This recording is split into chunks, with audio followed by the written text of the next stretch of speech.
6 miss, yeah. That was really bad. I took one and I was actually aiming that way and it hit the bobble and went straight down the middle. That wouldn't be the first time that happened, would it? Well, I scored that one. I think that's really early. I wouldn't want to walk in there. To be fair, we've all been panicked into thinking there's going to be a lot more traffic, and actually the traffic doesn't seem to be too bad at the moment, does it? I love the fact they're in shorts and t-shirt. Do you remember we had to go to shirt and tie? Was it shirt and tie? Was that Fabio Capello? Yeah, was it? Yeah. Oh, it was. Yeah. We begged and pleaded with the FA and Fabio to go to the game in shorts and t-shirts. We were playing Germany and we got off the bus. Germany turned up like that, and all of us were sweating. And well, Sir Alex used to make us wear at away games, shirt and tie. Yeah, Blazers. Yeah, but it was all right in England, wasn't it? -4. You see, the traditionalists amongst us who watched the game, we liked the way Manchester United travelled, and when the lads arrived suited and booted, you go, oh yeah, they're ready for action. Business-like, we like that. But it has changed, hasn't it? It has changed. I think there's also an element of the people who are watching football aren't wearing ordinarily shirt and tie, so that's why the players, I think, now just managers are more relaxed with the music. You know, I remember there was many years where I played at United, there wasn't music in the dressing room, and then it all changed. You know, Patrice Evra, Rio Ferdinand came in, Wayne Rooney, all of a sudden the music was in the dressing room. It all just adapted overnight and became a very much more relaxed, informal atmosphere. I think that's what you're seeing there in Ecuador. Let me ask you this quickly. I know it's nothing to do with it, but I've always been fascinated with this because Fergie, like obviously the greatest manager around, but he's a manager who transgressed the old and the new, right? Yeah. How did he cope with that change in the dressing room? Was he, you know what I mean? Because he really was an old-fashioned manager when you started. He adapted to the lot. The last adaptation he had to make was to social media. I remember the last couple of years that I was there, Twitter had just come in, and he couldn't understand for the life of him how players would be on social media. But he was adapting to that even. You know, the mandatory press conferences, the social media, the music in the dressing room, all these things. He adapted to them because he knew he had to. You know, that's how I think he transitioned. Did his rollickings get softer and softer? Yeah, and his adaptation. I was thinking about how he used to handle, say, Cristiano or Nani and Anderson towards the end, who didn't want to play football at Christmas. They were used to having Christmas breaks. He would send them off for a week at Christmas, whether it be before Christmas or just after. He'd always give them that week with the family to adapt it. Yeah, he was smart. He adapted like that. What struck me about that dressing room is that it's very modern. It's in the oval shape, isn't it? That's an absolute must, it seems, for a modern football club these days. It was one of the English kings, was it, from years ago, that had Richard the... That's where it came from. Was it? There was a psychologist with England that we had. I don't know if you remember Bill Beswick. Yeah. And he sat us once in this circle, and he said, everyone's equal, basically. There's no one sat in front of anyone else, and everyone can see each other. And there was this sort of circular dressing room. I think City have got the same thing. I think Guardiola was the first to say that we need to change this now. I think it comes from an old English king. Yeah. Oh, that's interesting. I didn't know that. Might be wrong. Good to hear as well. Arthur. Oh no. Yes. Yes. It was somebody. Where's Arthur and his round table? You got that in your ear? No. By the way. Give me the earpiece. No, I have not. I can honestly say that. Just plucked that out. Yeah. Spoiled it. Went quiet for a minute and then went Arthur. No. Now then, you're right, John. Or was it Gary? You mentioned traffic. Not so much of it. No. The hosts are on the way. A fixture that, of course, wasn't scheduled to be played. No. But I think the change was right, wasn't it? Did the hosts, in my time, I've always expected the hosts to open a tournament. That's how it is, surely. Yeah, you would have thought so. It's a good time of night to be playing as well. Yeah, it's nice. The fear over the heat's not here. I mean, to be fair, there's a massive wind and breeze out there, and it's about 24, 25 degrees. I remember playing in Brazil. I think I was coached with Roy in Brazil. It was 40 degrees in Manaus. We said about 2006. Well, yes. In Germany, it was 38 By the way, degrees. they're all air conditioned. I was down here pitch side yesterday and actually cold. Seriously, cold. Yeah. I don't know if it'll be working tonight or not. I think the breeze, Andy, we call it shamal locally, don't we? Just critical. They have to get the pitches wet. They have to get the pitches moist, because I think if they can get the pitches moist, the temperature's good, the football should be good. I always think the pitch is good, the temperature's good. It'll be interesting to see the water at winner. Yeah, they should do. Because I think, keep an eye on that. That was the worst one, the sticky pitches where the ball wouldn't travel, and then you get a poor game of football. So I think it's really important to get that water on the pitch. Yeah, which is a very good point, well made, because maybe it is a bit early, but I would have expected to have seen it be watered by now. Depends, the host might want it dry. So they might the other control thing. they might dictate that. But there's Or a is that rule brought FIFA? in by FIFA that every pitch has to be now the same, I think, height of grass, and they all have to. That's correct. Yeah, and all that sort of stuff's been taken out of the other games and shit. I did that in Valencia when I played Real Madrid. Now we have a cow patch. I left the grass that long. Yeah. Breaking news, I can tell you why they're not watering it. It will be watered immediately after the opening ceremony. There we go. There you go. That makes sense. All pre-planned. It makes people change their boots as well when they get too soft. Honestly, I can't believe. I'm staggered. I still A pair of can't. boots for the warm-up. Right, get rid of it. Did you get blisters though? No, Blisters with new boots? Never. It was nice. They were good. They were better than I told you. Did you have that big ridge in the back? The FIFA president Gianni Infantino popped into beIN Sports studios yesterday on the cusp of the tournament. These were his final thoughts. Well, we are all very excited for the World Cup to finally kick off. It will be the best World Cup ever, as simple as that. Qatar is ready, the city is ready, the stadiums are beautiful, state of the art, the metro, everything is geared up. The Corniche looks beautiful, the fans are coming, the teams are already here. It was about time that the World Cup comes to the Arab world. As we know, in the Arab world, we experienced it last year with the FIFA Arab Cup. We have 450 million Arabs living in the Arab world, and probably another few hundred million Arabs living around the world, and 99.99% of these are crazy football fans. And to be able to bring the World Cup in this region for all the Arabs to feel the pride and to celebrate welcoming the world to their region is crucial. And I think what is crucial as well is that this World Cup will contribute to open the eyes to many people from all over the world who look at the Arab world with prejudice, with suspicion, with negativity. We know that.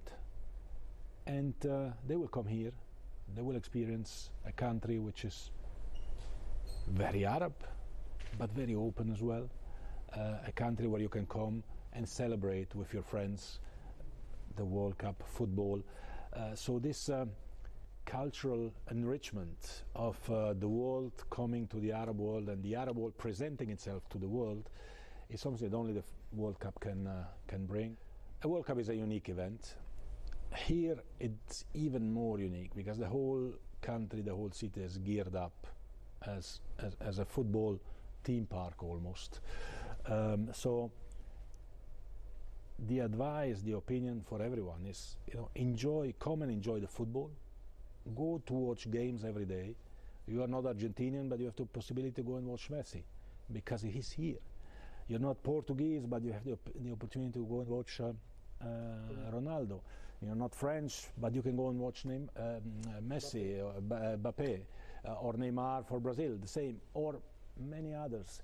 So go do that, but enjoy as well the country, enjoy Qatar, enjoy the Corniche, enjoy the fan areas, enjoy the FIFA Fan Fest, enjoy the DAOs, enjoy the desert. Go and live experiences of the local culture and the local cuisine, because you will keep these memories for your whole life, I'm sure.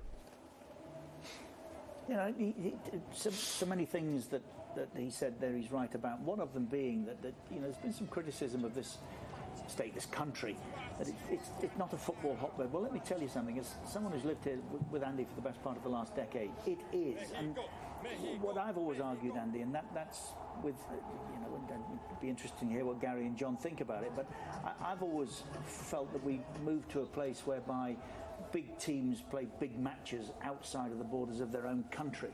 And that doesn't deny the right of a supporter to watch them. It means you take your team to the place of others who support Manchester United as strongly as they do in this part of the world. And they get the opportunity to see players real time. And that's different when you see the guys, you boys, come and play. Manchester United have got more fans outside of Manchester than they have within the city. Yeah, look, I've travelled all around the world playing with Manchester United, to the Middle East, to the Far East, to Asia, to Africa, to Australasia, and there's no doubt we should be taking football all around the world. I mean, he's a terrible face for football, that guy. Some of the things he said yesterday were inappropriate. and shouldn't be said by him. He should be statesmanlike. He should be bringing people together. He's the global representative of football, not answering to one or two nations, which he seemed to be doing yesterday. He's got to rise above it. I'm sick of these leaders like Johnson, like Trump, like Infantino, like Blatter, who, to be fair, they don't unite, they divide. All their language is about division. Even though they try and think they're bringing people together, they're not. And I have to say, some of his language yesterday about I'm a migrant worker, I am disabled, it's an absolute scandal. He shouldn't be using that type of language. He shouldn't be using those phrases, in my opinion. And to be fair, I think FIFA is a poor representation of what football is, which is a beautiful game enjoyed by communities in Brazil, to Bury, to Bolivia, to Peru, to everywhere. And I have to say, I think FIFA needs to clean up its act. It's been bad for so long, and my personal feeling is with Infantino that, you know, he's directly... he's putting himself back in power again, it looks like, for another 4 years. There's no transparency, there's no independence. Yes, there has been a vote to return to the president's role in the last 24 hours. That's football's problem. It's representative of sort of the hierarchy and elite and rich in life. We've got to have independence. We've got to have, we've got to have a democracy. You know, it elects himself back into a position. And then he's the worst face, I think, to try and present a Middle Eastern, an Arab and a Muslim in a Qatar World Cup. So for me, I'm not a great fan of Infantino. Ultimately, I'm going to say that. And I don't think he represents world football very well. It is worth pointing out at this stage that Gary and I have had this conversation already this afternoon, and we're in opposite corners, as I think I have been with much of what Gary has had to say. Sadly, we don't have the time. I'd want to be in opposite corners. Yeah. That's exactly where I'd like to be. Sadly, we don't have the time now to expand this conversation. But I understand where you're coming from, but of course the counter-argument is that, very briefly, and I'll make it short. Can I make my point brief back as well? Yeah. What a lot of Infantino had to say yesterday, I felt, was born of the frustration that people in this part of the world, and I include myself in them, have felt about the criticism that has been dumped, for want of a better word, on this festival, on this World Cup. I defend and have done stoutly, and will continue to do so, the right of the Arab world, and you've mentioned that, in fairness, to host a World Cup. I'm very grateful to everybody that has put up with Andy and I for the last decade here. And they've worked very hard to this moment, and I'm very happy that that's the case. I know what you're saying about Gianni Infantino. There is a mature argument and debate and conversation to have. Agreed. But you've got to have it from leaders who, to be fair, represent all the nations in the world. What he did yesterday was in my opinion, it was inappropriate. And I have to say, I come from a country that doesn't do everything perfectly. We've got a current Home Secretary that's serving, calling people who try and basically seek refuge in our country, and she's calling them invaders. I despise it. But I also despise the idea of migrant workers, to be fair, not being paid enough money over here or working in poor conditions. We can have this mature debate through football. What I love about football is that football brings these debates to the table. All the other sectors in the world don't bring these things to the table, whether it be royal families, whether it be politicians, whether it be banks, whether it be institutions. They all seem to be able to brush it under the carpet. Football actually does have that debate and challenge it, and I'm proud of that. But I don't think he's a face for football, because football should, for me, bring people together. The leader of football in this world should bring people together in unity all the time, and shouldn't speak in a divisive manner. That was Trump-esque yesterday. We don't want that anymore. We've had enough. 5-6 years of this type of leadership is poor. We can't keep listening to these types of leaders in positions of power. We can't. And there's nothing to do with Qatar. That's to do with FIFA. You know, I absolutely believe the World Cup should be in a Muslim country, it should be in an Arab country, it should be in the Middle East. And if it's going to be in the Middle East, then it's going to have to be in a country that has basically some of the practices that are consistent across the Middle East. But we're not always perfect in England. No. We're terrible in England at certain things. We're terrible. I hate certain parts of our society, and with Brexit and with how we treat immigrants in our country. It's terrible. It's terrible what we do. That's where you and I do agree. I mean, we're coming from the same half of the political divide in that respect. So, yeah, I understand entirely what you're saying, but the mature debate that you're asking for, I hope we do have time to have during the course of this World Cup. Well, yeah, but we've got other things to celebrate today, and I don't want to really get bogged down. I don't want to get bogged down on that. But we can let you two go and have the debate. John and I will stay here doing football. I hear your frustration on the leadership, and I hear and understand your frustration from your side of the argument regarding what Infantino had to say yesterday. But on my side of the fence, I think there was a lot of warmth towards what he had to say yesterday, because I can see your brows furrowing. Where's the warmth? I think, sorry to interject, I think let's get away from that. Let's focus on the football side. I went for a run last night along the seafront. Infantino there? Captain, leader, legend. And you know what? There were 4 kids, one in the Chelsea shirt, one in the Barcelona shirt, one in the PSG shirt, and one in the Qatar shirt. And the kids are all liking football, had the football at their feet, they're outside playing. And for me, this has given that next generation opportunity to see what the best players want to do. It's brought Messi here, it's brought Neymar here, and Mbappe here, and what that will do Harry Kane here, and in 10 years' time or 20 years' time. Like Gaz said, everything's not perfect in the world. Certainly not in the UK, and not here, not anywhere else. But what that will do for the next generation will be huge, and we'll see that in time. Yes. I think we can agree to agree on that. I think there's a time for the debate with you two, absolutely 100%, but I don't think it's today. Andrew, I'm with you in that respect as well. We have a football match to look forward to, an opening ceremony very shortly, and we have immediately Carrie Brown. Thank you, Richard. It's my pleasure to be joined here by a true World Cup legend, Alessandro Del Piero. Alessandro, taking this scene, how are you feeling about this World Cup in Qatar and this magnificent setting? Because the fans, the atmosphere is bouncing now. Well, with all the respect, thank you very much for having me. With all the respect, I would love to be there on the pitch, not here, but I can't anymore, like a lot of us. So I'm enjoying this moment. This is a unique moment for the world of football, of course, for many reasons. And the open ceremony, the first game, is the most exciting day if your country is not playing the World Cup. So for me, it's the most exciting game, okay? Okay, do we do it now? How upsetting for you that Italy are not here after winning the Euros. It's heartbreaking for us all. We're missing the sights of Chiesa on this pitch. I don't know what to tell you. I mean, we were still recovering from the last World Cup that we didn't get in. And now we have this blast on the Euros that we want to say, okay, we are back in the building. And then again, the heart is broken, of course, on the sports side, and it's painful, of course. I hope we need to put a lot of hope for the next one. We all hope to see Italy back on the world stage. What I want to ask you is what those players will be feeling in the dressing room right now. We've seen the coaches arrive.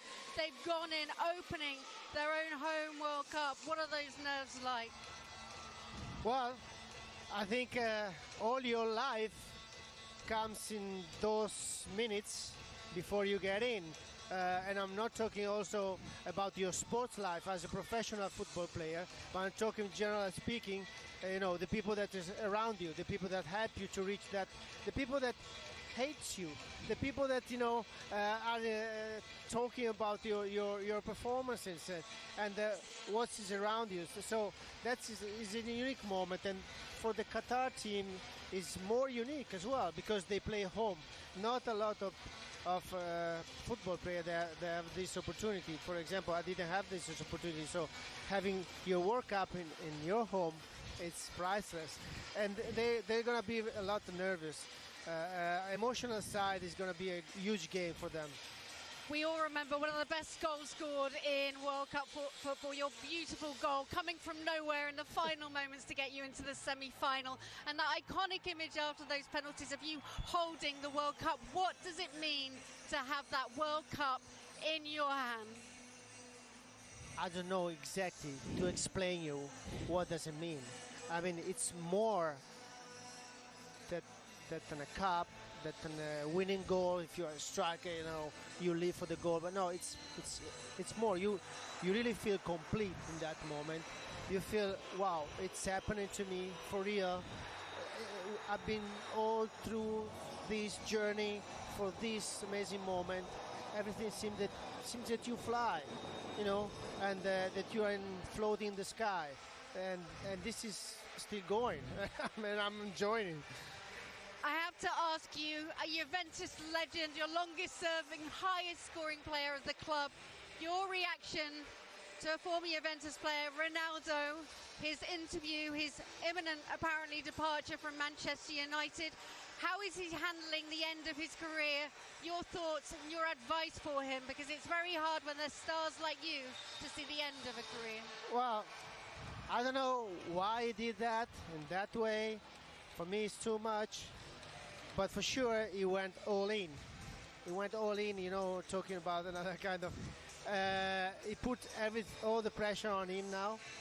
And this is his last World Cup. Maybe he thought about that. And of course, he was facing a very unique situation for him. He never, nobody put him, in a challenge situation like, oh, you might play, you might not. Maybe I put you in for 10 minutes or not. This is not Ronaldo way to think the football for himself. So it's a new situation. I hope we're gonna perform well to the World Cup. I don't like to see Ronaldo and Man United that are very close to each other in this situation. I don't like to see it. I'm not happy about that. But sometimes this is how things go. So I wish both of them a good luck to find a nicer solution than this one. Well, he's sure to start on this stage, and we can't wait for the opening ceremony. I just caught you bopping to Coldplay. I caught him. So we're ready to enjoy the opening ceremony for back to you in the studio. Yeah, thank you very much, Carrie. Everywhere you look right now, there is someone of that stature. Not just players that we were discussing on the pitch that we've all come to watch, but those who have previously entertained us are milling about off the pitch. And what always fascinates me is the guys. Yeah, we've all got our favourites, but Gary, there's one of your favourites. He's the first player I ever asked to swap shirts with. They give us lessons in Europe in the early days, in the sort of mid-90s, with Del Piero, Boksic, Deschamps, Ciro Ferrara, Zidane. It was the most incredible teams I've ever played against, but he was playing directly on that left-hand side of a front three against me, and I was mesmerised by his quality, his intelligence. He's a brilliant player. I used to think he played the game in a great spirit as well. Did you give him a kick? No. He's one of those that played away from you. Yeah, right. So it made you feel like it's a good game, but actually, never got tackled on him. You know them ones, don't you? Never got near him. Yeah. Did he ask for your shirt back? Or? No, yes, a Phil Devils. They've timed it better, haven't they? I wouldn't have thought the local intelligence that. Yeah. So an hour and a half before? Hour and 3/4? Hour and 3/4. That's not bad. Still slightly early though, isn't it? Yeah, but they look like they've had a slow journey in, like they've enjoyed it on the way. Well, the journey that they've made to this point has lasted about 6 months. Yes. Well, in actual fact, Richard, the journey that the country's made has lasted about 12 years. I mean, they set their stall out when they got this, with the Aspire Academy and everything. But preparation by this team for this tournament. This team is a lot of this team are 32, 31, 30 years of age, who have been in this group for a long time, and everything has been geared to this day for this game, the opening game. And I agree with Gary when he was talking about nerves. I mean, these guys must be feeling more nervous than anybody. The pressure on them is horrendous, and I just hope they can cope with it. I mean, they've coped all right in the Asian Cup. They won that two years ago, 2019. Yeah. And they were terrific when they beat the likes of Korea, Japan. In very difficult political circumstances as well. Let's not forget that. There was a blockade on then there as well. Conceding just the one goal along the way. It was a fantastic performance. Yeah. You mentioned Aspire. We have a fitness coach at Manchester United under Carlos Queiroz, Volta de Salvo. And Volta's been the director of performance and football at the Aspire. And still is to this day. So in terms of fitness, I can vouch for him 100%. He was 2 years at United with us. He's been working with the team closely. They'll be fit and they'll be ready. And I have to say, the one advantage I think they have is that they're a club side. They're not an international side. They're a club side. Yeah, that's a very good club side. They could go away for 6 months basically. Yeah. Play all over the world. Get games in as much as you can. Yeah. Train. Get yourself ready. Well, I see a group of them recently. I was on holiday in Dubai and they were there training. And I said, like, with the World Cup coming, you're pulling it back now, the training. They was like, no, we're training as hard as we've ever done. True. This is a once-in-a-lifetime opportunity. I think there's a model. I mean, South Korea were referenced before. I think South Korea have got more talented players, obviously.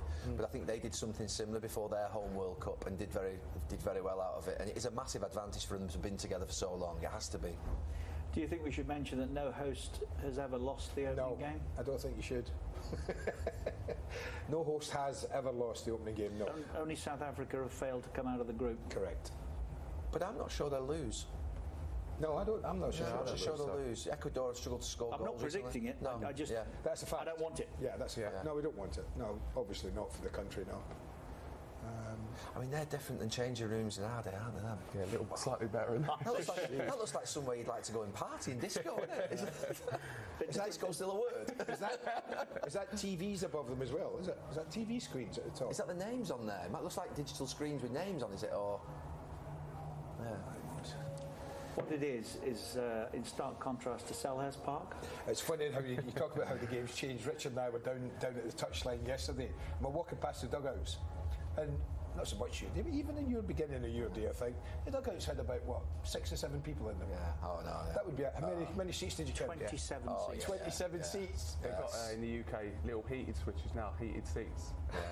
Man, you used to have 2 masseurs, didn't you? On your own. It was him that started that, by the way. Yeah, it will, probably. Yeah, I mean, we mentioned that Asian Cup win.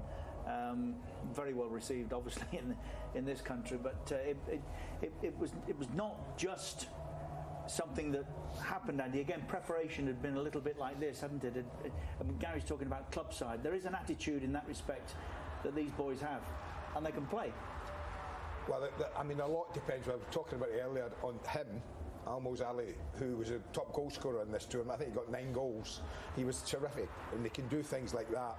There is a school of thought that says that they've dipped a little since then. They're not quite at that force that they were in 2019. But if ever there was a time to find it again, then it's now. Look, you think about going back to when we were growing up and Scandinavian football was really struggling, African football was non-existent, and you think about the advent of different continents and where footballers have massive impact. That is, swinging it towards the impact. So we talk about a lack of Muslim representation, Asian representation, English football in the Premier League. Even though we've got a large Asian population, you want this World Cup to drive that quality and that standard forward and to create dreams. There's one of the is that Cafu next to him? Is it Cafu next to Kalina? Yeah. Yeah. I'm not sure about Kalina. He cost Everton a place in the Champions League. He did. How? Terrible decision he gave against Duncan Ferguson. Okay. Yeah, honestly, shocking. It's the last game. I've got a soft spot for Kalina. He was the '99 Nou Camp. Was he there? Was he there? Yeah, he was the referee. He was also the referee in Munich when we won 5-1 against Germany. I was there that night. I was in Munich. I was there for both those games. Yeah. Didn't make the squad that one, me.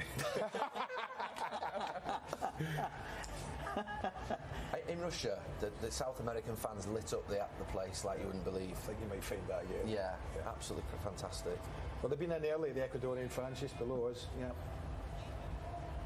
I've been trying to work out whether this is a dress rehearsal for the opening ceremony or whether that actually the music is, those old-fashioned discos that you and I used to go to many years ago. Discos. Whether this light show is beating simultaneously with the music, I'm not sure.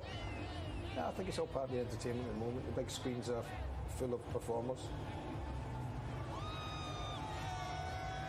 Yeah, you're right. South American fans are different. Yeah, they know how to party, don't they?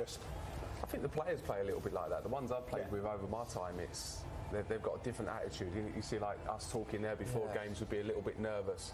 All the players I've played with, they'll be here excited to get out there. Do you know that the South Americans, I think, got the feeling that, I mean, we loved playing for our country, didn't we? But they were a different level about playing for their country, the Argentinians, the Brazilians. I mean, Heinz used to wear an Argentina shirt under his United top. Really? Yeah. Wow. Yeah, he was that...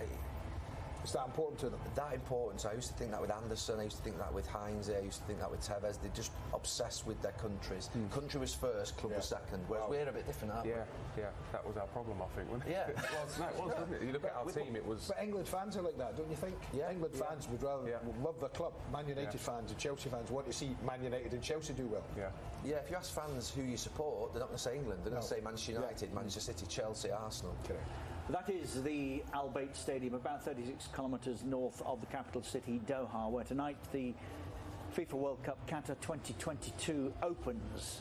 The home nation against Ecuador. It's live with us on beIN Sports in Arabic, English, Spanish and French, and we'll be back here for the opening ceremony almost before you've blinked.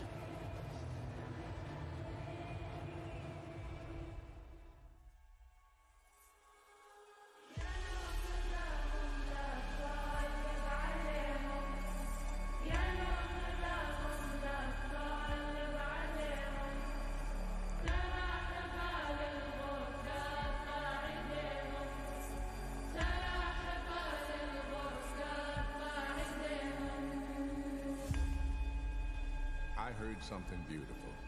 Not just music, but also this call to celebration.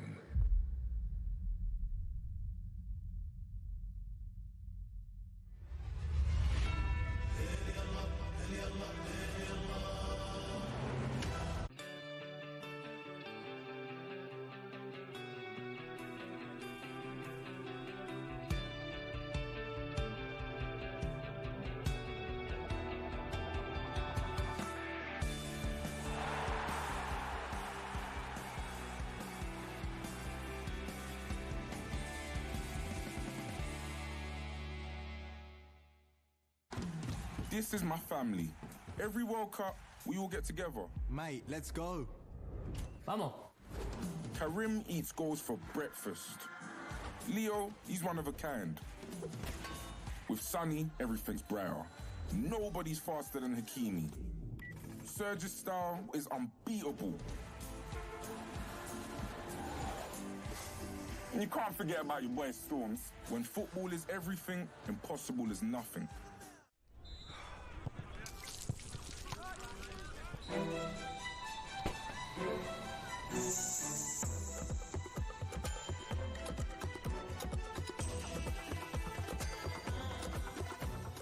صحيح احنا قاعدين نصور باستديو، لكن جايبين لكم الخير، لأننا نصدق انك انت اهم من اي اعلان، نصدق برعاية اللحظات الكبيرة، مو بس اللاعبين المشهورين. اوكي جود chin up. يا اخي انت تستاهل الطعم الاصلي. قلنا لك الطعم الاصلي، مو اي مشروب والسلام. اقوى دعاية كأس العالم فيفا هو كأس العالم فيفا بشحمه ولحمه.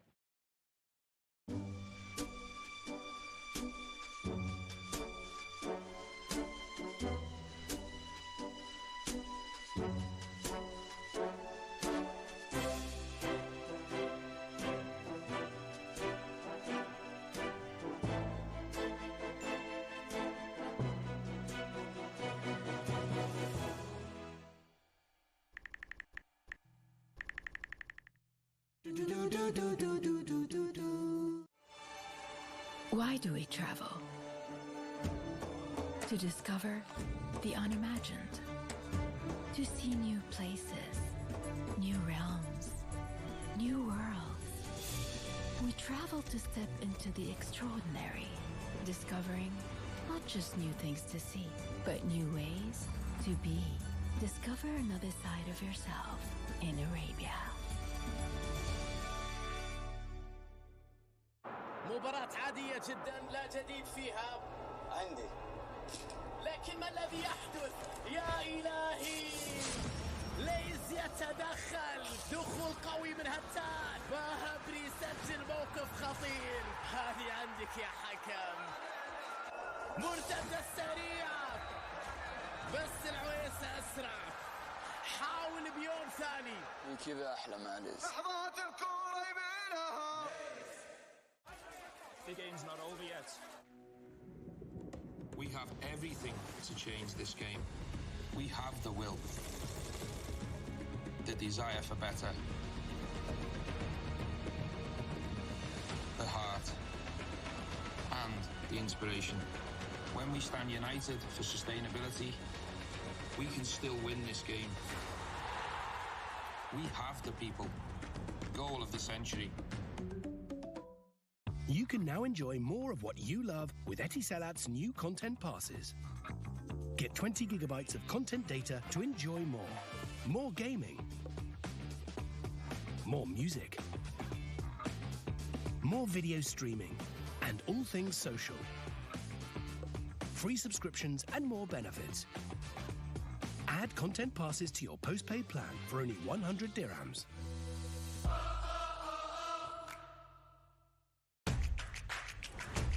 For an easier life, for a better future, for you and for humanity. On Passive, unprecedented breakthrough in the world of technology. The future of communication, education, business administration, marketing, finance, crowdfunding. Get your free access at www.onpassive.com. Stay tuned for more. Microsoft Cloud Data Center is here with cutting-edge technology and hundreds of trusted solutions to empower you to innovate, transform your industries, and achieve success. Invent the future with Microsoft Cloud. From Qatar to the world.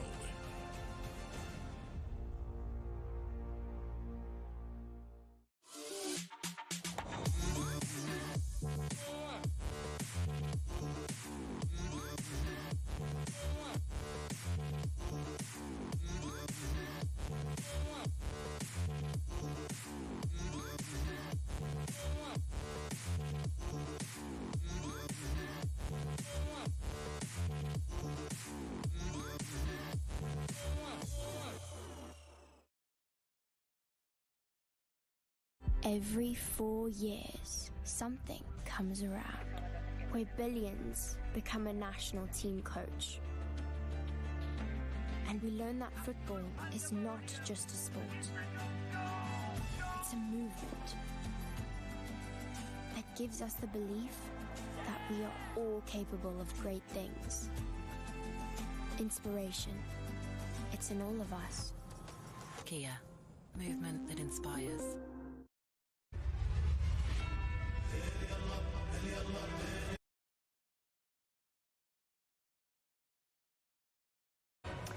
So we're broadcasting the FIFA World Cup Qatar 2022 across 6 Max channels in Arabic, English, where there is also Spanish commentary available, as you can see, and French.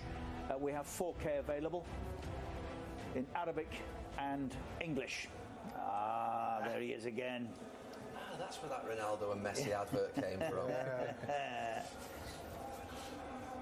Go to bein.com/Qatar 2022 for more information on how to subscribe, by the way.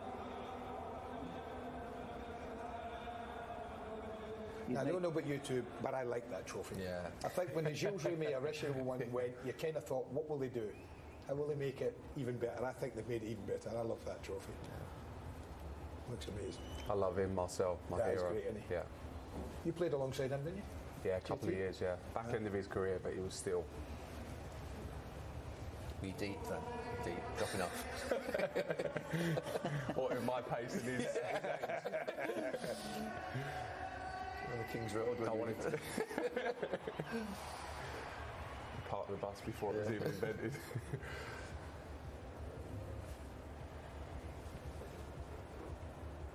This is quite a time in Qatar. This really is. This is the climax of a 12-year journey.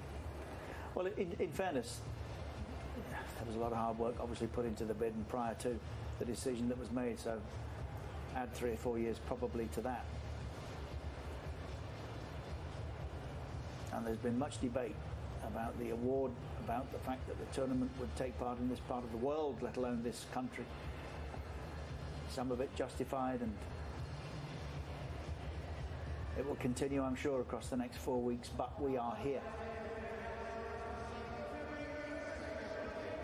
And we have our opening game tonight, if you've just joined us, between the hosts Qatar and Ecuador. I say again, no host nation has lost the opening match of a World Cup tournament. I don't expect that to happen tonight. Only South Africa failed to come out of the group. That's what Qatar have been working towards. That would be quite a statement for a team that are used to winning trophies these days.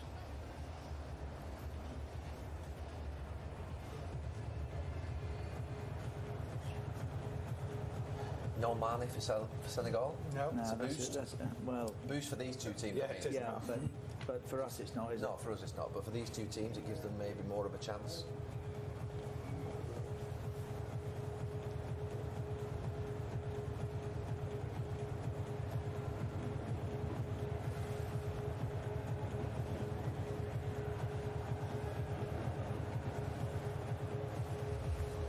And I think the tournament is a little bit like teams that come to these events. It will get better as it gets into its stride. Yeah, there might be a little bit cat and mouse in the group stages, depending on who you know you're going to draw. I think once this tournament hits the knockout stages, I think like most. Yeah, you're talking football. I'm talking life. Infrastructure, and I'm talking preparation. I'm talking about, getting people to and from arenas. Okay. Of course, the original plan with it being a micro World Cup was to be able to watch 2 and 3 games a day. I hope that some do. What we haven't got are those thousands of miles between matches that in previous tournaments we've had to follow. Well, you're in Al Khor at the Al Bayt Stadium.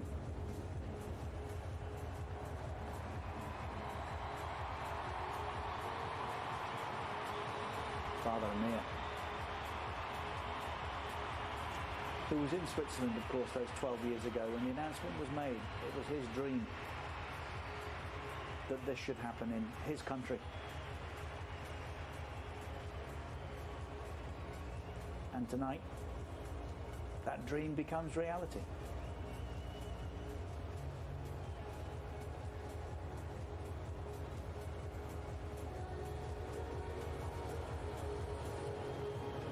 I must say, an opening ceremony down the years hasn't necessarily grasped me too much. This I am. You've not been a fan of open ceremonies, have you? I am. They kind of just, they're there, get them out the way, and then get on with the football. Let's get type football started. But this could it's very be difficult special. to know what else to do with an opening ceremony. There was a time, I remember a couple of tournaments, I mean, we played in Euro 96, we warmed up, and then the opening ceremony was after the warm-up. We had to wait half an hour before we went back out to actually play. And I've always made that point about opening ceremonies and players, because it's probably the only game at the tournament where you are taking second billing, isn't it? Yeah. The players honestly will not be switched on or tuned into this at all in terms of the opening ceremony. They'll just be thinking. Totally. So what you're saying, Gary? So the guy, plenty of guys go out and say, "Would you like to come out and watch the opening ceremony?" That's not happening. Yeah. That reminds me of a story, Gary, from a different life. When we were at Sky and the opening game was played on a Monday night. I'm quite sure you were not necessarily a fan of the fireworks, you two, but 1-1 Manchester City and Queen's Park Rangers, and we had the firework display to follow at the end of the game. And our studio director suggested that we should wait to do the interviews with the players because the players might want to stay and enjoy the firework display. After playing 90 minutes. I think if I had lost for United, I probably would have rather stayed outside and watched the fireworks rather than the fireworks in the dressing room.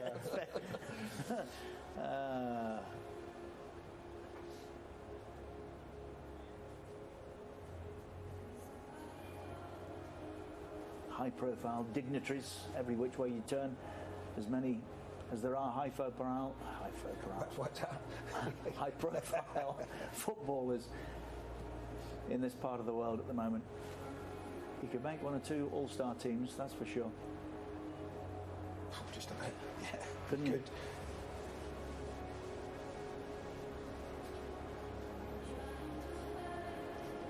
Well, I think there's only one individual now that we're waiting for, Andy. Yeah. And that is His Highness Sheikh Tamim bin Hamad Al Thani, the Emir of Qatar.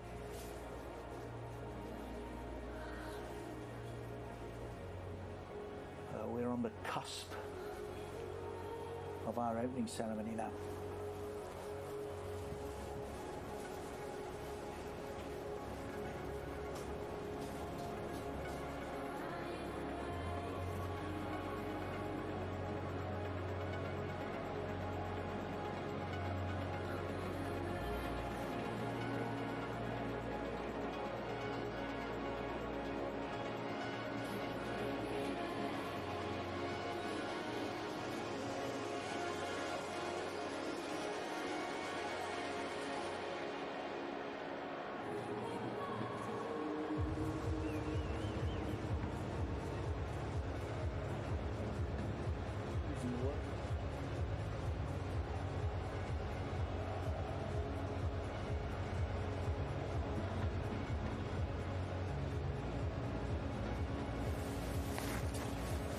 If you've just joined us, let me tell you, we're on the cusp of the opening ceremony for the FIFA World Cup, Qatar 2022.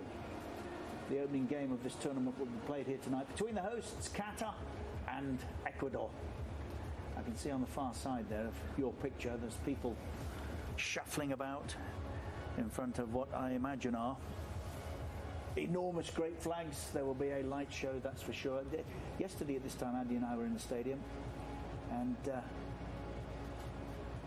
it was shut ahead of the rehearsal, if you remember.